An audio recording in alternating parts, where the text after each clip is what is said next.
இதோட நாங்க பாவிக்கிற இந்த டிவைஸ் எலக்ட்ரிக் டிவைஸை நம்ம குழப்பம் என்று சொன்னாங்க. அடுத்த முக்கியமான விஷயம் இல்லை ஃபோக்கஸ். உதாரணமா நான் A-level மீடியம் படிக்கிறதுல இருக்கலாம், அல்லது நம்மளோட கேம்பஸ் ஸ்டடிஸ் விஷயமா இருக்கலாம்.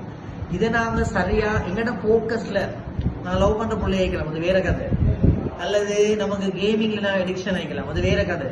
அல்லது வேற ஏதாவது அடிக்ஷனா இருந்தாலும் நம்மளோட அந்த ஃபோக்கஸ்ல நம்ம தெளிவா இருப்போம் என்றால் அழகா படிச்சுன்னு போகலாம். அதுல முக்கியம் நீங்க கூட பாடத்துல பார்க்கலாம், அந்த திறன்கள் என்ற பகுதியில வருது. தசை நார்களுக்கு தொடர்ந்து நாங்க முயற்சி கொடுக்கின்ற போது இந்த உசைன் போல்ட் ஓட்டப்பட்டு ஓட்டுறோம், ஃபாஸ்டா ஓடுறது தானே, தசை நார்களுக்கு தொடர்ந்து பயிற்சி கொடுக்குறாங்க. அது மாதிரிதான் ஸ்டடிஸ் என்று சொல்ல வர விஷயம், நம்ம தொடர்ந்து அதுல டச்சோடு இருப்போம் என்று சொன்னால் அந்த தொடர்ச்சி தன்மை இன்னும் எங்களை என்ன செய்யும், ஹோப் பண்ணும் படிக்கிறதுக்கு.